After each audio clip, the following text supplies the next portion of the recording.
Well, hello, and come along as we head back down to the White House and visit with Richard M. Nixon, whose life spanned from 1913 to 1994. The 37th president is best remembered as the only president ever to resign from office.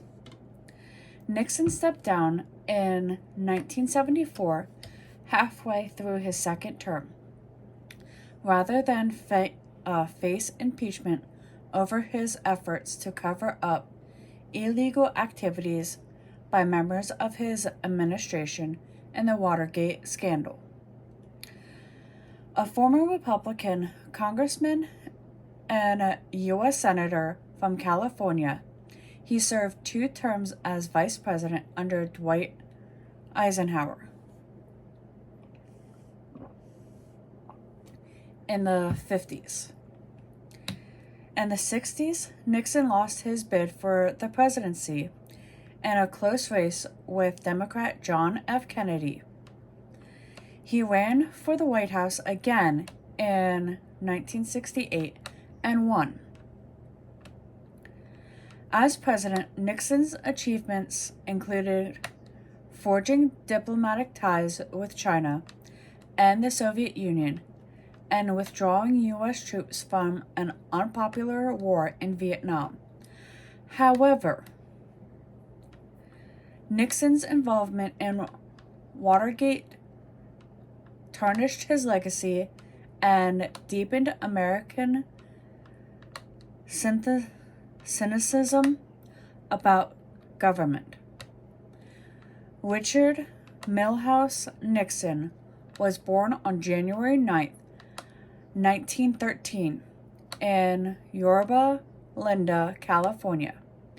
He was the second of 5 sons of Francis Anthony Nixon, whose life spanned from 1878 to 1956, who struggled to earn a living running a grocery store and gas station, and his wife, Hannah Milhous Nixon, whose life spanned from 1885 to 1967.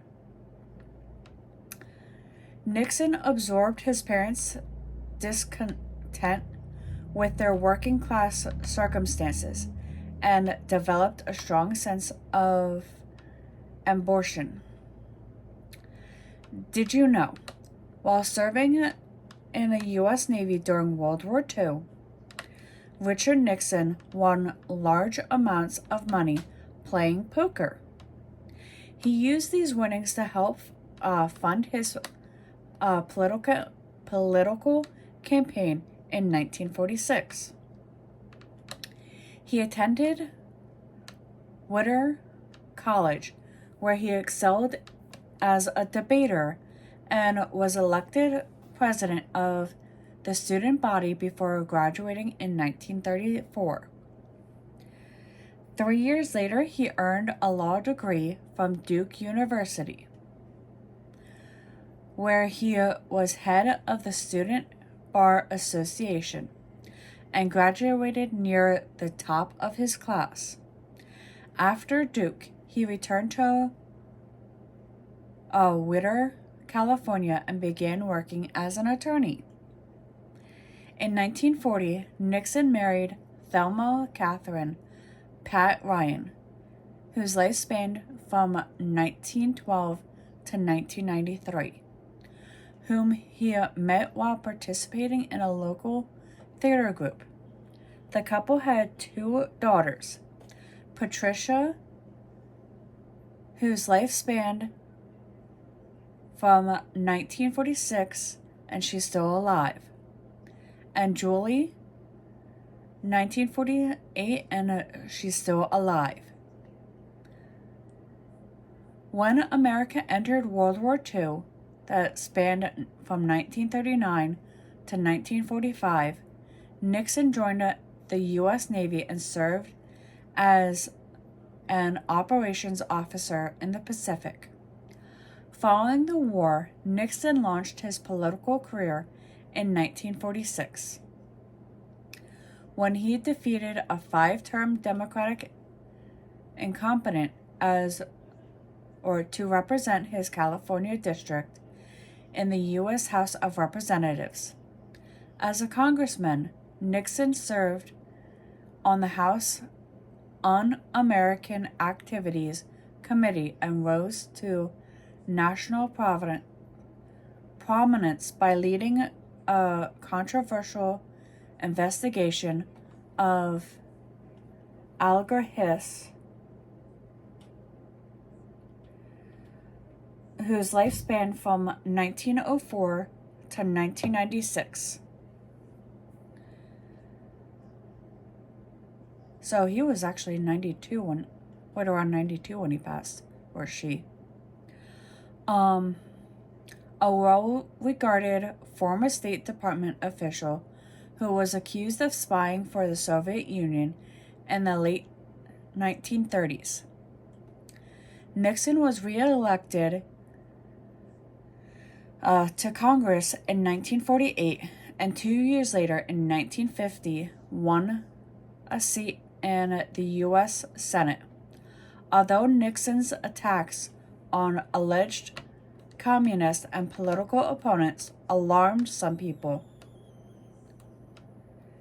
they increased his popularity among the conservative Republicans.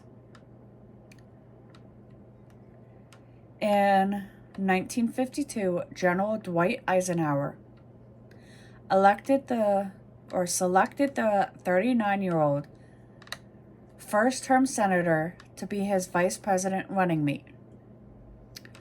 A few months after accepting the nomination, Nixon became the target of a negative campaign that raised questions about money and gifts he allegedly received from industry lobbyists. Nixon answered these charges in his famous Checker speech, claiming that the only gift he ever accepted was a puppy named Checkers for his young daughter. The speech proved effective and preserved Nixon's spot on the ticket. Eisenhower and Nixon won the election of 1952 and were re-elected in 1956. In 1960, Nixon claimed the Republican presidential nomination, but lost one of the closest elections in American history to U.S. Senator John F. Kennedy of Massachusetts. The turning point of the campaign came in the first ever national televised presidential debate. During the broadcast, Nixon appeared pale, nervous, and sweaty compared to his tan, well-rested, and vigorous opponent. The loss to Kennedy dealt a terrible blow to Nixon's ego. He claimed that the media disliked him and had slated campaign coverage in favor of his handsome and wealthy opponent. Nixon returned home to California, where he practiced law and launched a campaign for governor in 1962. When he lost this election as well, many observers believed that his political career was over. As a distinguished Nixon told reporters, "You won't have Nixon to kick around anymore." 6 years after losing the governorship in his home state, Nixon made a remarkable political comeback and once again claimed his party's presidential nomination. He prevailed in the 1968 U.S.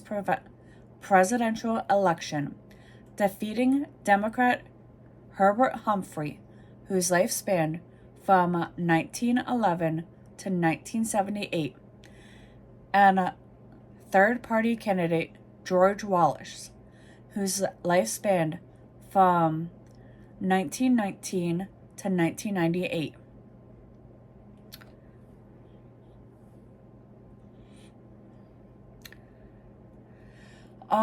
Nixon took office at the time of upheaval and change in the U.S. The American people were bitterly divided over the Vietnam War. While women marched for equal rights and racial violence rocketed the nation's cities. Declaring his intention to achieve peace with honor in Vietnam, Nixon introduced a strategy known as Vietnamization, which called for gradually withdrawing American troops from the war while training South Vietnamese army forces to take over their own defense. In January of 1973, Nixon administration official reached a peace agreement with Communist North Vietnam. The last American combat troops left Vietnam in March of that year. The hostilities continued, however, and in 1975, North Vietnam conquered South Vietnam and reunited the country under communist rule. In addition to dealing with the Vietnam War, Nixon made historic visits in 1972 to China and the Soviet Union.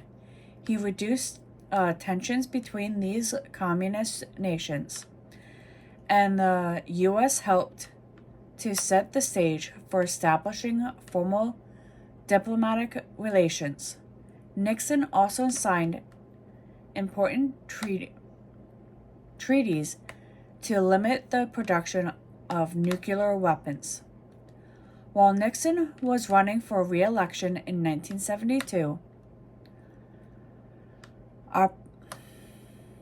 operatives associated with his campaign broke into the headquarters of the Democratic National Committee at the Watergate complex in Washington, D.C. Several members of Nixon's administration had knowledge of the burglary, and while Nixon denied any involvement, secret tapes of the White House conversations later revealed that the president had participated in efforts to cover up the criminal activity. Facing impeachment by Congress, Nixon resigned from office on August 9th, 1974. He was replaced by Vice President Gerald Ford, whose life spanned from 1913 to 2006, who we'll get to in the next video, who a month later pardoned Nixon for any wrongdoing.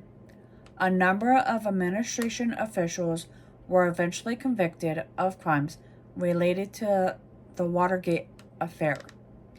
After leaving the White House, Nixon retired to California.